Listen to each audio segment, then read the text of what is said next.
வானிலிருந்து மறைந்து போகும் சிட்டுக்குருவி. இதனால் மனிதனுக்கு ஏற்படும் பாதிப்புகள் என்ன? சுமார் 30 ஆண்டுகளுக்கு முன்பு வரை கீச்சு கீச் என்று குரல் எழுப்பி மனிதர்களின் துயில் கலைத்த பறவை, மனிதனின் வசிப்பிடங்களில் கூடமைத்து குஞ்சு பொரித்து வாழ்ந்த பறவை, உணவுக்காகவும் பாதுகாப்புக்காகவும் இயல்பாகவே மனிதனை அண்டியிருந்த பறவை.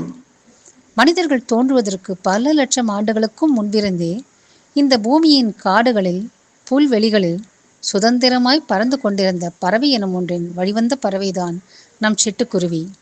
குருவி இனம் மனிதனுக்கு முன்பே தோன்றியிருந்தாலும் அந்த இனத்தின் ஒரு பிரிவு மனிதனோடு ஒரே இடத்தில் வாழப் பழகி சிட்டுக்குருவி என்ற பெயர் பெற்றது.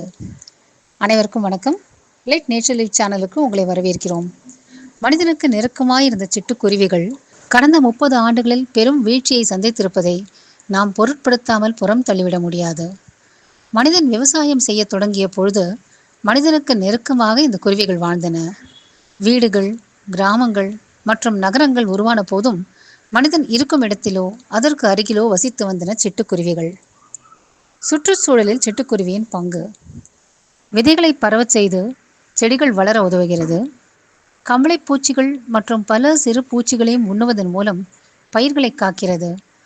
பெரிய பறவைகள், பாம்பு போன்றவைக்கு உணவாகும் சிட்டுக்குருவிக்கு உணவுச் சங்கிலியில் தவிர்க்க முடியாத பங்கிருக்கிறது. மிக முக்கியமாக சுற்றுச்சூழல் நலத்தை சிட்டுக்குருவிகளின் இருப்பை வைத்தே எடை போட்டுவிடலாம். சிட்டுக்குருவியின் எண்ணிக்கை அதிகமாக இருக்கும் இடங்களில் சுற்றுச்சூழல் நலமாக இருக்கிறது என்று பொருள். இன்று உலகில் இந்தியா உள்ளிட்ட சில நாடுகளில் சிட்டுக்குருவி அழிவின் விளிம்பில் இருப்பதாக IUCN அறிவித்துள்ளது. சிட்டுக்குருவி அழிந்தால் மனிதனுக்கு ஏற்படும் பாதிப்புகள்: பெருமளவில் பூச்சிகளை உண்ணும் சிட்டுக்குருவி அழிந்து போனால் பயிர்களை நாசப்படுத்தும் பூச்சிகளின் எண்ணிக்கை பெருகும். அது மட்டுமல்லாமல் மனிதனுக்கு நோய் பரப்பும் பூச்சிகள் அதிகரித்து மனித இனத்திற்கு பல்வேறு நோய்கள் வரவும் வழிவகுக்கும். உணவுச் சங்கிலியும் பாதிப்படையும். விதைகளை பரவச் செய்வதில் பங்காற்றும் சிட்டுக்குருவி அழிந்து போனால் சில வகை செடிகளின் இயற்கையான மறு உற்பத்தி தடைபட்டு போகலாம்.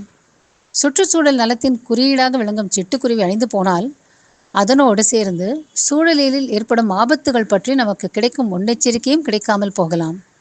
மொத்தத்தில் சிட்டுக்குருவிகளின் அழிவு மனித நலத்தையும் விவசாயத்தையும் பாதுகாக்கும் சுற்றுச்சூழலின் சமநிலையை கடுமையாக பாதிக்கும். சிட்டுக்குருவிக்கு ஏன் இந்த நிலை? விவசாய முறைகளில் ஏற்பட்ட மாற்றங்கள் ஒரு முக்கிய காரணம்.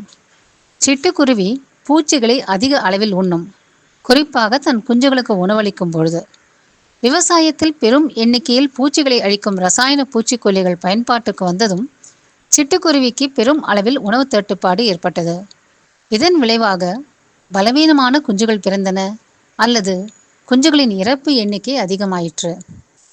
பூச்சிக்கொல்லியால் மாசடைந்த பூச்சிகளையோ தானியங்களையோ உண்ணும் பொழுது சிட்டுக்குருவியின் உடலில் ஏற்பட்ட ரசாயன மாற்றங்களின் விளைவாக குறைவான முட்டைகள், பலவீனமான குஞ்சுகள் மற்றும் நோய் எதிர்ப்பு திறன் குறைதல் போன்ற சிக்கல்கள் நேரிட்டன.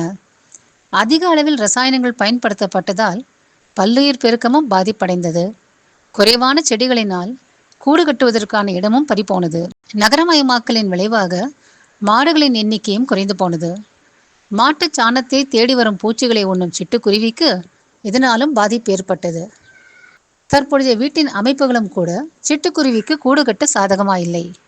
அதுபோக மனிதனின் வாழ்க்கை முறையில் ஏற்பட்ட மாற்றங்களில் சில சிட்டுக்குருவிக்கு சிக்கலாகி போனது. பாரம்பரிய முறையில் தானியங்களை சுத்தம் செய்து உலர்த்தி பயன்படுத்துவது போய் இப்பொழுது பாக்கெட்டுகளில் அடைக்கப்பட்ட தானியங்களை வாங்குகிறோம். நம் மண்ணுக்கு சொந்தமான மரம் செடிகளை நடாமல் அலங்கார செடிகளை நடுவதும் சிட்டுக்குருவிக்கு பாதிப்பை ஏற்படுத்தும். இவற்றை தவிர அலைபேசி கோபுரங்களால் பெருமளவில் சிட்டுக்குருவிகள் பாதிப்படைந்திருக்கின்றன. நம்மை சுற்றி வாழும் உயிரினங்கள் பற்றியும் சுற்றுச்சூழலில் அவைகளின் பங்களிப்பு பற்றியும் அறிந்திருப்பது இயற்கையின் பிற உயிர்களின் இயக்கம் குறித்த விழிப்புணர்வை நமக்குள் ஏற்படுத்தும். இந்த காணொலியில் உள்ள தகவல்கள் உங்களுக்குள் ஆக்கப்பூர்வமான பாதிப்பை ஏற்படுத்தினால் இந்த காணொலியை லைக் செய்து பிறருக்கு ஷேர் செய்யுமாறு கேட்டுக்கொள்கிறேன். இயற்கை மற்றும் வனவிலங்கு பாதுகாப்பு, நலமான வாழ்வு குறித்த எங்கள் காணொலிகளை தொடர்ந்து காண எங்கள் சேனலை சப்ஸ்கிரைப் செய்து ஆதரிக்குமாறு கேட்டுக்கொள்கிறேன். நன்றி, வணக்கம். Let nature live.